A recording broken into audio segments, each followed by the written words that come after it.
ยคนเอ่ยคนเฮานี่จงทำดีเอาไว้ก่อนนอนละนางหมอวัดนี้ทำดีไว้ใจบ่อ่อนซ้อนเด่น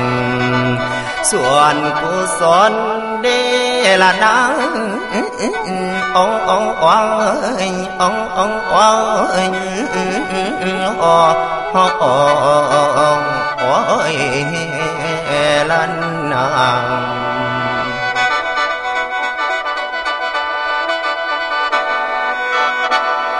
มาวัดนี้มาสิขอเก้าเรื่องดอกชีวิตสัตว์สาพี่แล้วน้ำตามาให้ยายฟังนั่งสลอนทอนทอน้ำตามาไผเคยพอมาฟังเอาพวกพ่อใหญ่มีนิทานเก่าไว้ดอกเป็นเรื่องราวชื่อว่าพ่อใหญ่เฒ่าบ้านเราอยู่สาวัตถี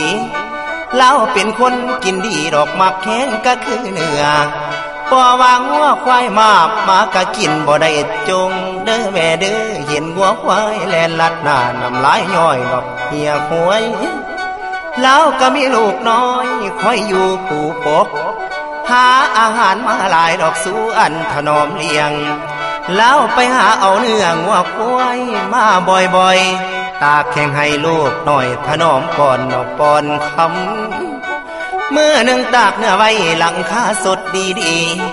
บังเอิญลมมาพัดสาดกระเซ็นดอกไฟฟงลมมาปิวเอาดงตกลงดินซีนแสเฮียดเด้อพอเด้อมาโตเมียแม่เลี้ยงมาเห็นแล้วกัดเรากินมากะหิวโพดท้ายแม่ลูกอ่อนของเจ้าของแสงตามองเหลียวเห็นกะเรามากินเกียงมากะมาอวยเล่าเลี้ยงมันหิวโซแม่ลูกอ่อนมองเห็นเนื้อกะหีบอ่อนมากินเกียงนั่นบ่ยังพ่อใหญ่เฒ่ากะบ่ยังพ่อตั้งแต่เลี้ยวเห็นจากว่ากำเลือเว้นหลดบ่อาลีเอืองมาโตมากินเนื้อผัดมาโซขี้เหือนจอยลูกกะยังน้อยพ่วมกินจูละพองนมแต่วางไปกะสิลงแม่ลูกอ่อนโตผอมเจ้าของมากะยังคิดว่าสิกินลงได้แล้วเราเป็นคนใส่ทำงานรับจ้างเพิ่นคือรับจ้างค่าเนื้อโหลดทำได้กูสุแนวได้เนื้อมาตากแล้วมากะเราดอกมากินแนวว่าคนมันสิ้นเรื่องการประหารแท้เห็นมากินเนื้อกระจายดินผัดคอนใส่แล้วกะจังบ่ได้ไว้เอาคอนดอกนำมากะเงียกห้องอ๋ออ๋ออ๋ออ๋ออ๋ออ๋ออ๋ออ๋ออ๋ออ๋อ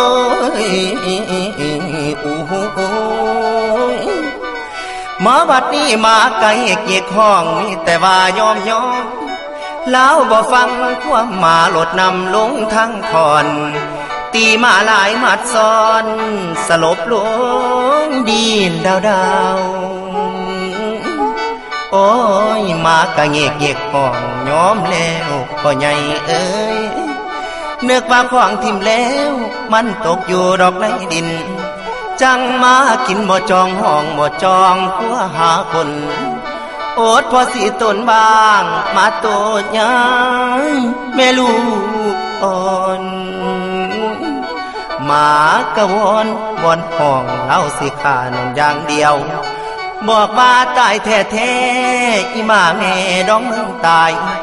มากะวอนขอปอนแต่ขอเอาไว้มาทั้งขอนอทางให้ขันสิตายลูกยังอ่อนให้ขอน้ำก่อนถอนนมนั้นบ่ได้กินขันสิตายแท้ให้ลูกแม่กินนมมากระทมเสียงดอกเสียงขอเนาเอาไว้มาทางเดินนางทางไห้ ย่างไปหาลูกอ่อนๆนอนกองกันอยู่ทอนทางใต้ตารางคูลูกอยู่ทางคอกหัวก็เห็นแม่น้ำตาไหลแม่ไปทำผิดอย่างเพิ่นจังตีเอาแท้เสียงแอลูกมาหน่อยทางอ้อยเข้าหาแม่ไผสิตนมาเด้เห็นสภาพจังสี่น้ำตาย่อยบอกยาวลงน้ำตาแม่แตกคงเห็นลูกอ่อนออกมาแม่ที่พ่ออำลาลูกตายเดียวนี้โดนเขาตีโดนเขาขังน้ำตาหมาหนอไหลยาวเจ้าของเล่าซื้อเท่าสิเตรียมค่าดอกยังเดียวเล่าบอกค่าให้แห้งสิปาดแลเถื่อนางลูกคำเอ้ยน้ำตาพังลิ้นไหลหำขานิ่งลูกยังหน่อยพวมกินนมแม่ตายจอยไปบ่อยโอ้ภาคลูกอ่อนเด้อแม่เด้อน้ำตาไหลออกก้อนน้ำตามาไหลอาบย่อยสาแท้ก้อนสิตายก่อนสิข้าแท้ให้ลูกอ่อนกินนมน้ำตาไหลน้องส่วนเล้าก็เลยช่องเล้าก็มองดูแล้วน้ำตามานั้นไหลหลังใจอ่อนปิ่นวังก็เลยจังดอกสังใจมามันนักลูกได้มันเป็นห่วงคดิ้งหาน้ำตามากะไหลปิ่นป้ออยากเห็นกะบ้าพอคนเฮานอผู้ลังบ้านบอกคือหมาหักลูกอ่อนสอนเด้งอันนี้พอคำเอ่ยจิตใจเล่าลูดสะท้อนน้ำตาย่อยดอกยาวน้ำเลยคิดไปสู่กำดอกชีวิตสัตว์สาเคยข้าตายมาหลายลูกมันก็สั่นนีตายฟรีโดนเฮาขาลืมส้มตานั่นสุดเถื่อเด้อแม่เด้อเล่ากะหูเมื่อแล้วบัดมาพ่อดอกแม่มาเล่ากะคนลูกซาน้ำตาออกคือกันฟันก็เลยเป็นจริงเมื่อยมาโนบัดมาพอมาเลยหมอละน้ำเมียนตายไปจากลูกอ่อนเด้อแม่เด้อน้ำตาเล่าก็ออกย่อนโตขาดอกดาตีเอาละโนบัดนี้ความคิดก็เลยพัน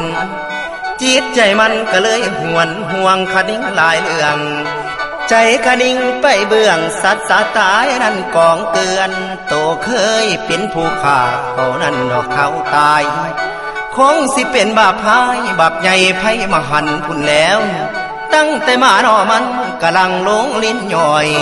เกิดเป็นคนนกคือคอยสั่งใจดำขาดแต่มูสแล้วน้ำตามาบอกให้หูใจเจ้าก็อ่อนลงนับตั้งแต่มือนั้นก็เลยเลิกไล่ละน้องพี่น้องมือก็เลยเศร้าจับมีดคมเด้อดวงกาเลยเศร้าแทงดอกเศร้าขาม้วนสัตว์สาเจ้าต่างเด้อแม่เด้ออีตาเท้าเหล่ายางเขาวัดว่าแต่มือนั้นดอกปิ่นต้นดอกต่อมาเล่ากะยางซาไปเอาลูกของหมาพิจารณาในใจบอกแม่มันไปพร้อมเล่ากะยออ้อยมือนอมขอขมานั่นไว้ก่อนได้ขามาแม่ลูกอ่อนลูกของมันยังน้อยแล้วก็ให้ดอกใสมาศาสตร์นี่นั่นผู้ข้าขอเลิกทั้งประหารดวงวิญญาณของหมาอยู่ใส่เอาให้ด้วยลูกโตมีหลายล้นปันใดก็ตามสร้างก็ตามสร้างก็ตามสร้างโอ้ยขออาสารับเลี้ยงสาแท้แต่ผู้เดียวแล้วก็เลี้ยงลูกหน่อยฝูงหนึ่งของหมา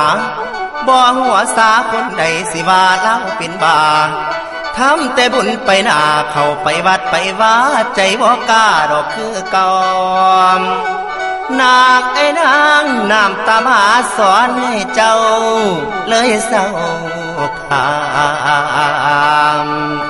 ผู้สู่แนวเดละยายอ้ออ้ออ้อยไปนออ้ออ้อยอ้ออ้ออ้อยอ้อยลันนาม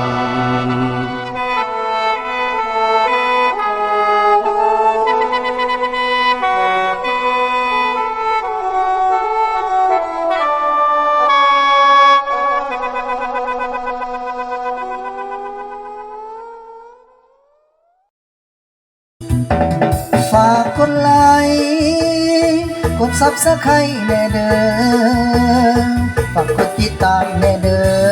อฝากแซ่แน่เด้อฝากแน่เด้อฝากแน่เด้อ